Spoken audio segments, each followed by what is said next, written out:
पुराने समय में एक दूर के राज्य में एक राजा थे जिनकी केवल एक ही बेटी थी। वो राजकुमारी अत्यंत सुंदर और रूपवती थी। इसके अलावा वो असंभव रूप से बुद्धिमान थी। कोई भी उससे बुद्धि में जीत नहीं सकता था। एक दिन जब वो शादी की उम्र की हुई तो राजा ने उसके सामने शादी का प्रस्ताव रखा और कहा, हे मेरी पुत्री, मेरी आंखों के तारे, मैं तुम्हें किसी राजकुमार या कुलीन व्यक्ति के साथ शादी करते हुए देखना चाहता हूं जो तुमसे शादी करने के लिए उत्सुक है। मैं बूढ़ा हो गया हूं और अब राजपाट नहीं चला सकता। मुझे लगता है कि तुम्हारा ज्ञान और बुद्धि तुम्हें सही पुरुष चुनने में मदद करेगी। लेकिन राजकुमारी ने शादी के बारे में सोचने के लिए अपने पिता से 3 दिन का समय मांगा। राजा तुरंत सहमत हो गए क्योंकि वो अपनी प्यारी बेटी की शादी देखने के लिए बहुत उत्सुक थे। राजकुमारी भ्रमित होकर बैठी रही, समझ नहीं पा रही थी कि क्या करे।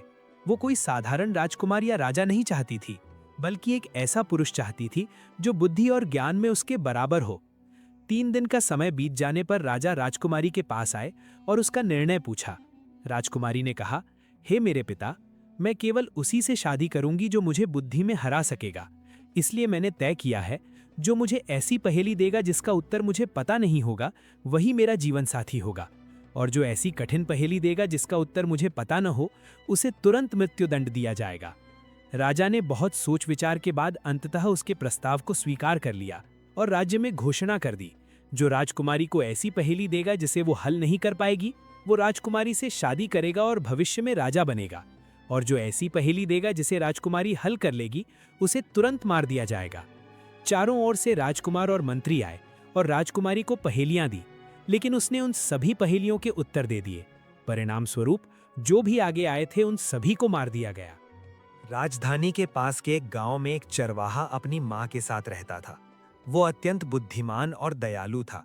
उसने राजकुमारी की शर्त के बारे में सुना और सोचा कि शायद वही चुना जाएगा और राजकुमारी को ऐसी पहेली देगा जो उसे पता नहीं होगी।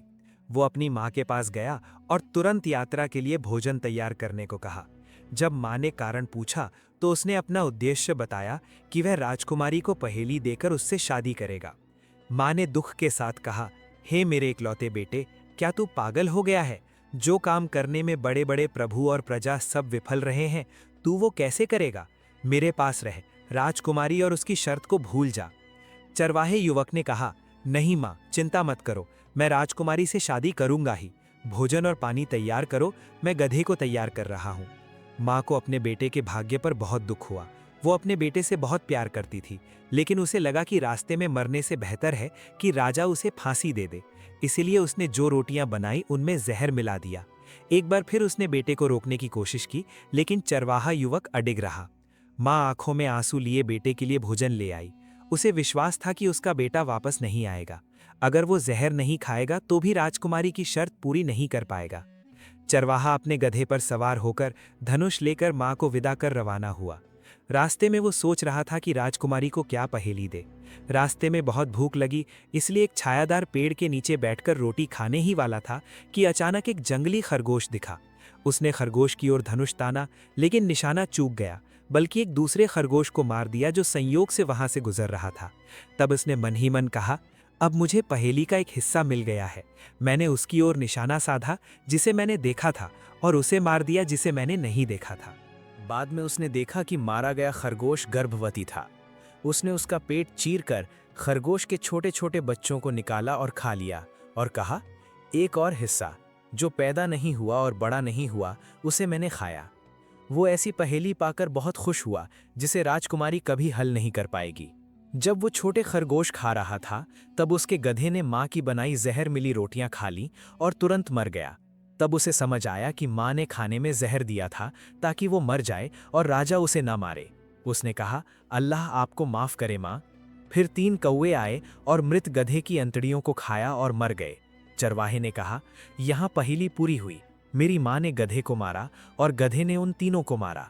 फिर वो खुशी खुशी राजधानी की ओर चल पड़ा, राजकुमारी से शादी करने के सपने देखते हुए। अंत में राजधानी पहुंचकर वो एक सराय में रुका। थकान के कारण आराम करते समय उसने भोजन और पानी मांगा। सराय के मालिक ने कहा, तुम्हें देखकर लगता है कि तुम इस शहर के लिए अजनबी हो।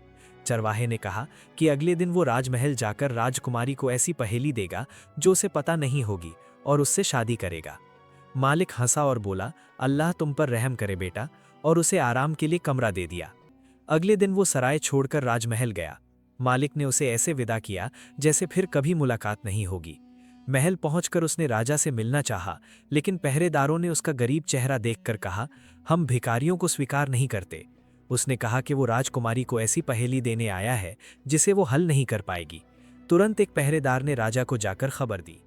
राजा इस चरवाहे को देखकर हैरान हुए, लेकिन घोषणा सबके लिए थी, इसलिए वो मना नहीं कर सके। राजा ने दयावश उसे वापस भेजना चाहा, लेकिन चरवाहा अडिग रहा। उसने कहा, मैं राजकुमारी को पहेली दूंगा। अगर वो इसे हल कर लेती है तो मेरी मृत्यु होगी और मुझे कोई पछतावा नहीं होगा। मैं जो जीवन जी रहा हूं उसका कोई मूल्य नहीं है, और अगर वो नहीं कर पाती तो मैं राजकुमारी से शादी करूंगा। राजा ने हार मानकर राजकुमारी को बुलाया। राजकुमारी ने दासी से चरवाहे के बारे में सुनकर हंसा और उसका तिरस्कार किया। वो सबसे सुंदर कपड़े पहनकर राजा और चरवाहे के सामने आई। चरवाहा उसकी सुंदरता देखकर मंत्रमुग्ध हो गया। राजा ने चरवाहे से कहा, अपनी पहेली राजकुमारी को दो और दुनिया को विदा कहो।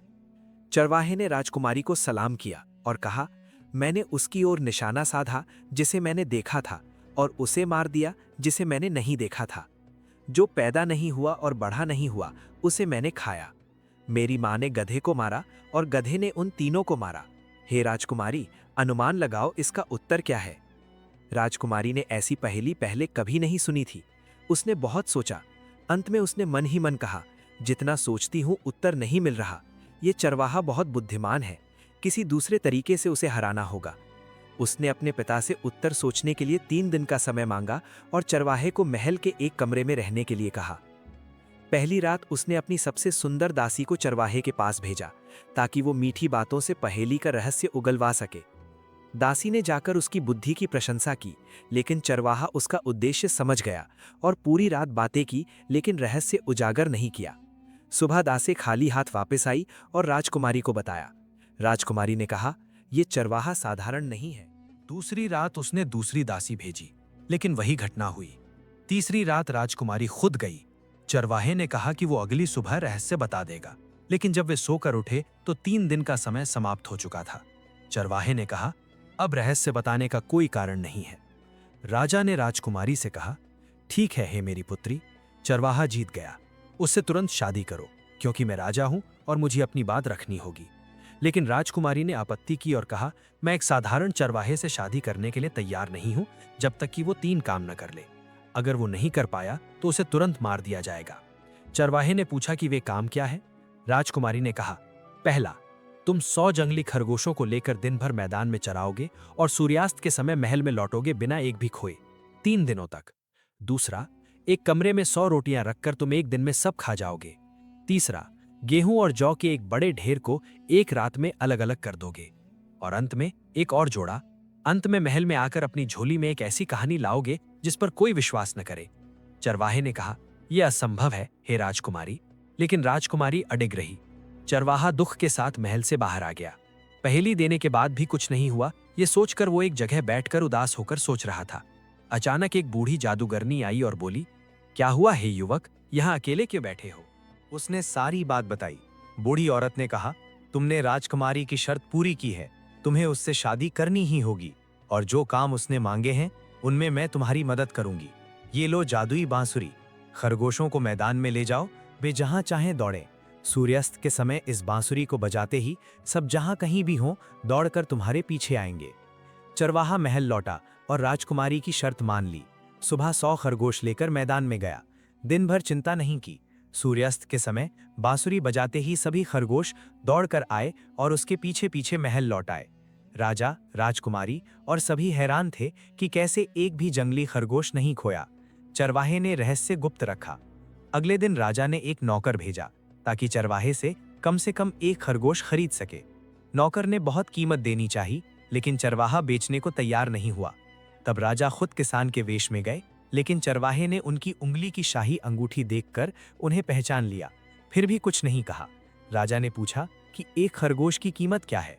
चरवाहे ने कहा, मुझे पैसा या सोना नहीं चाहिए, आप मेरे जूते उतारकर मेरे पैर धोकर चूम लें तो मैं एक खरगोश दूंगा।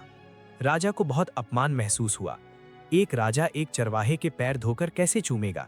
लेकिन उन्होंने सोचा कि राजकुमारी की शादी ना होने से बेहतर है कि ये अपमान सह लिया जाए और किसी को पता नहीं चलेगा। उन्होंने वैसा ही किया।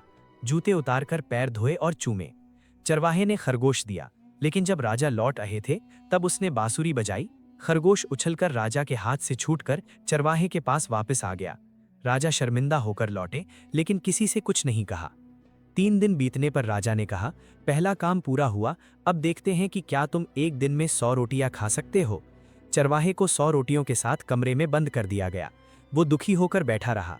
जादूगरनी फिर आई और बोली, चिंता मत करो, बांसुरी बजाओ, रात में पक्षी आकर सारी रोटियां खा जाएंगे। रात में उसने बांसुरी बजाई। खिड़की से तरह तरह के अनगिनत पक्षी आए और सारी रोटियां खा गए, एक टुकड़ा भी नहीं छोड़ा। सुबह सब हैरान रह गए।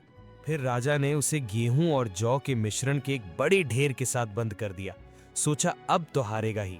कहा, सुबह देखूंगा कि कैसे एक रात में अलग किया। चरवाहा सोच रहा था क्या करे। जादूगरनी फिर आई और बोली, चिंता मत करो, बांसुरी बजाकर सो जाओ, चींटियां आकर गेहूं और जौ अलग कर देंगी। सुबह चरवाहे ने उठकर देखा कि 2 अलग अलग ढेर लगे हैं। इस तरह अंतिम काम भी सफल हुआ। वह बहुत खुश हुआ। जब वह बड़ा हुआ तो राजा, राजकुमारी और दरबारियों के सामने राजकुमारी ने कहा, तुमने सारे काम किए हैं, लेकिन कहानी याद है ना? तुम्हें अपनी झोली में एक अविश्वसनीय कहानी लानी होगी। चरवाहे ने कहा, मेरी झोली में ऐसी कहानी है जिसे कहने पर कोई विश्वास नहीं करेगा, यहां तक कि राजा भी नहीं। राजा ने अजीब दृष्टि से देखते हुए कहा, सुनाओ वह अविश्वसनीय कहानी। चरवाहा पहले राजा के कान में कहना चाहता था। राजा मान गए। चरवाहे ने फुसफुसाते हुए कहा, क्या राजकुमारी और दरबारी विश्वास करेंगे कि आपने महाराज मेरे पैर धोकर चूमे थे? राजा गुस्से में खड़े होकर चिल्लाए, सच में यह विश्वसनीय कहानी है। राजकुमारी ने आपत्ति की और कहा, हम कहानी सुनना चाहते हैं। राजा ने कहा, मेरे पास सच में एक अविश्वसनीय कहानी है। उसने सारी शर्तें पूरी की हैं। अगर तुम उससे शादी नहीं करोगी तो मैं तुम्हें मार दूंगा। राजकुमारी ने राजा का गुस्सा और गंभीरता देखकर अंततः चरवाहे से शादी करने के लिए हामी भर दी। उसने मन ही मन स्वीकार किया कि चरवाहा न केवल उससे बल्कि राजा से भी अधिक बुद्धिमान है। शादी के दिन दासियां राजकुमारी को सजा रही थीं। राजा आए और बोले, चरवाहा बुद्धिमान और दयालु है, उसके साथ तुम बहुत सुखी रहोगी। राजकुमारी ने सबको बाहर भेजकर कहा, पिताजी, क्या आप मुझे वो अविश्वसनीय कहानी नहीं बताएंगे? मैं अभी भी उसके बारे में सोच रही हूँ। राजा ने चारों ओर देखा और पास आकर फुसफुसाते हुए सब बताया जो चरवाहे के साथ हुआ था और जिसे दरबारी नहीं जानते थे। राजकुमारी जोर से हंसी और बोली, सचमुच वो इतना बुद्धिमान है कि हम दोनों ही उसके सामने हार गए। जब चरवाहा कपड़े पहन रहा था, जादूगरनी आई और बोली, तुम्हें शादी मुबारक हो, हे दयालु, तुम इसके हकदार हो। लेकिन बांसुरी मुझे वापस दे दो, इसी से मैंने तुम्हारे सभी कामों में मदद की है। चरवाहे ने बांसुरी वापस कर दी और उसके प्रति आभार व्यक्त किया। पलक झपकते ही वो गायब हो गई। लेकिन चरवाहे ने अपनी मां के बिना शादी करने से मना कर दिया और राजा से अपनी मां को लाने के लिए कहा। राजा ने सैनिकों के साथ सोने से मढ़ा एक आलीशान रथ उसकी मां को लाने के लिए भेजा। उन्होंने जाकर कहा कि राजा ने उन्हें महल बुलाया है। मां आंखों में आंसू लिए गई। उसने सोचा था कि उसका बेटा मर गया होगा। महल पहुंचकर बेटे को जीवित देखकर और सब सुनकर वो जमीन पर बैठ गई और बोली, मुझे माफ कर दे बेटा, मैंने तुझे जहर दिया था ताकि राजा तुझे फांसी न दे। बेटे ने उसे गले लगाया और माथे पर चूम कर कहा, आज से आप यहाँ मेरे साथ रानी की तरह रहेंगी। आपके लिए अलग हिस्सा होगा और दास दासियां होंगी। महल और शहर में बड़ा उत्सव हुआ। राजकुमारी और दयालु चरवाहे की शादी में सभी ने खाया पिया और आनंद मनाया, जो इतनी मुश्किलों के बाद इसके हकदार थे। इसके बाद राजकुमारी और दयालु चरवाहा राजमहल में सुख शांति से रहने लगे। उनके कई बच्चे हुए। लेकिन क्या आपको लगता है कि वे बच्चे अपने माता पिता की तरह बुद्धिमान थे? इसका उत्तर आप पर छोड़ता हूँ। कहानी समाप्त हुई प्रिय दर्शकों। अगर कहानी अच्छी लगी हो तो चैनल को सब्सक्राइब करने और बेल आइकन दबाने में कंजूसी ना करें, ताकि नई कहानियां आप तक पहुंचती रहें।